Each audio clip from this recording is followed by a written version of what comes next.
No vídeo de hoje nós vamos aprender como se empata uma partida de xadrez, após a vinheta.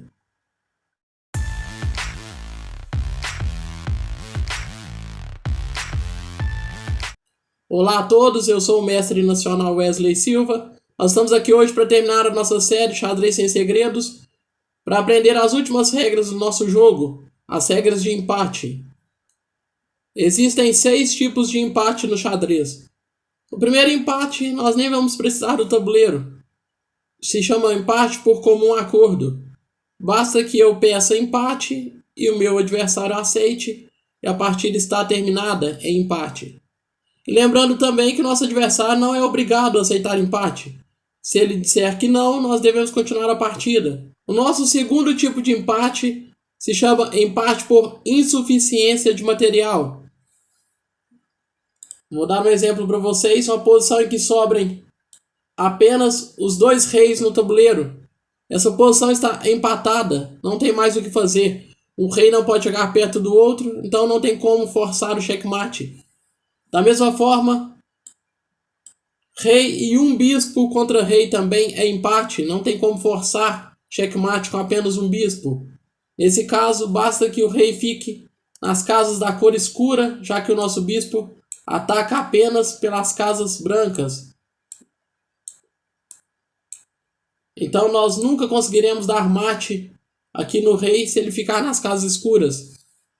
Outro exemplo seria rei e um cavalo contra rei. Também não dá para forçar checkmate com apenas um cavalo. Rei e 2 cavalos contra rei também é empate. Mesmo com 2 cavalos não tem como nós forçarmos o checkmate. Então rei contra rei, rei e bispo contra rei, rei e um cavalo ou rei e 2 cavalos contra rei também é empate por insuficiência de material. O nosso terceiro empate é o empate por cheque perpétuo. Como a própria palavra diz, é um cheque que será dado para sempre. Então no diagrama aqui, as brancas estão com desvantagem material de uma torre e um peão. Então por isso elas vão tentar empatar e vão conseguir através do cheque perpétuo. A dama dá cheque ao rei, que não pode vir para essa casa e nem continuar nessa casa. Aqui também não pode porque a dama atacaria. Então aqui só resta o rei se mover para esta casa. Após o rei se mover para esta casa, as brancas vão continuar com o cheque perpétuo. Cheque novamente. E aqui nós podemos ver que o rei está atacado, não pode vir para esta casa e nem para esta casa porque a dama atacaria esta casa. Então nós vemos que o rei aqui só teria como fugir para esta casa. E aqui nós já podemos ver qual será o mecanismo de empate. Dama cheque, rei sai, dama cheque, rei sai, dama cheque, rei sai. E seguiria cheque perpétuo. Então, a posição de cheque perpétuo, a partida está terminada em empate. Usando o mesmo exemplo, nós podemos aprender o quarto tipo de empate, que é o empate por tripla repetição.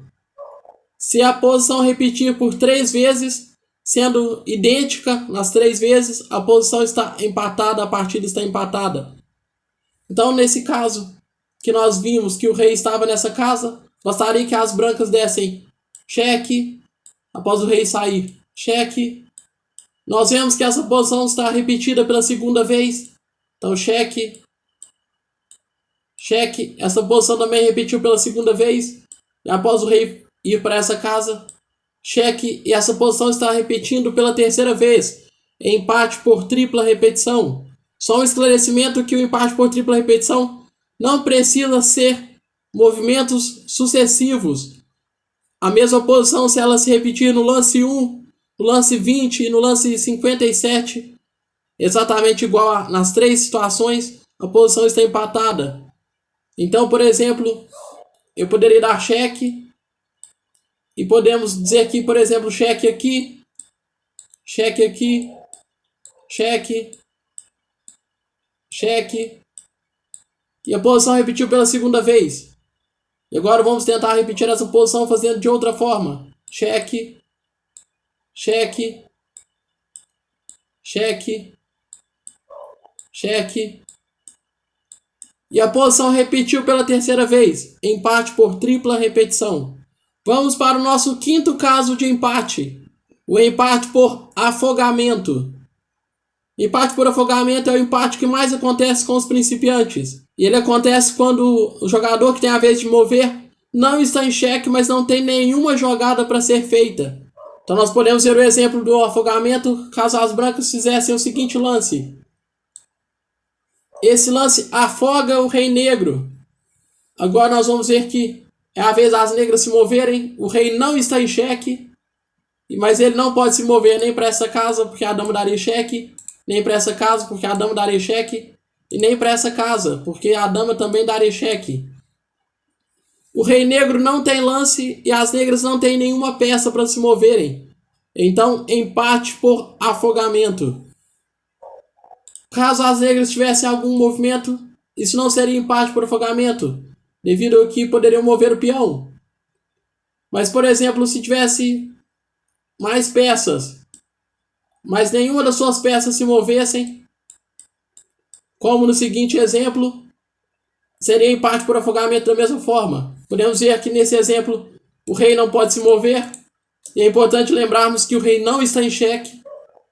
Este peão também não pode se mover, porque aqui tem um peão bloqueando, esse não pode se mover, e o cavalo da mesma forma teria que se mover para uma dessas duas casas. Casas essas que estão bloqueadas pelos peões negros. Então as negras não têm movimento, empate por afogamento. E o nosso último caso de empate é a regra dos 50 movimentos. No xadrez, se acontecerem 50 movimentos sem captura de nenhuma peça e sem movimento de peão, a partida está empatada. Esse caso de empate acontece muito em situações como a que nós estamos vendo no diagrama. Nessa situação não haverá mais captura de peça, porque o rei não pode capturar esse rei. Da mesma forma, o rei negro não pode capturar o rei branco. Então a única captura que poderia acontecer seria o rei aqui capturar a dama. Mas o rei capturar a dama nós já vimos que empata por insuficiência de material. Então nesse exemplo as brancas têm 50 movimentos para ganhar a partida. Porque se acontecerem 50 jogadas sem que elas consigam dar mate, terá acontecido 50 movimentos sem captura de peça e sem nenhum movimento de peão, visto que nós não temos nenhum peão aqui nessa situação.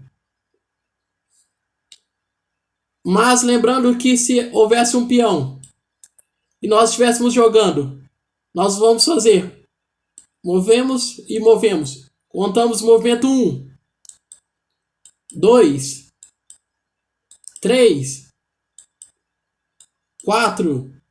E se acontecerem, por exemplo, 49 jogadas, mas nesse caso as brancas fizessem esse lance, começaria a contar no 1 de novo.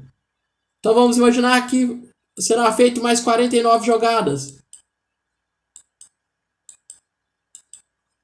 E aqui as brancas vão realizar mais um movimento de peão. Começa a contar no 1 de novo. Então essa regra é bem rara de acontecer, mas é importante vocês saberem que 50 jogadas sem captura de peça, sem movimento de peão, a partida é empate. Em torneios, essa regra, assim como alguns outros tipos de empate, devem ser requeridos pelo jogador que está desejando o empate. Existe uma regra também para torneios em que o árbitro ele não interfere. Então, no caso de empate por 50 lances, um dos jogadores tem que querer o empate. Mas existe uma regra que, se acontecerem 75 jogadas sem captura de peça, sem movimento de peão, o árbitro interfere decretando o empate. Mas só lembrando que isso é para torneios. A regra diz que 50 jogadas já é empate. Mas caso ninguém veja que aconteceu o empate, com 75 jogadas o árbitro pode interferir. Na verdade, ele deve interferir e decretar o empate. Então, pessoal, encerramos a nossa série, encerramos todas as regras do xadrez. Agora vamos começar a jogar as nossas partidas. Não perca as próximas séries aqui do canal, deixe seu like, ative o sininho das notificações, se inscreva aqui no canal e até o nosso próximo vídeo.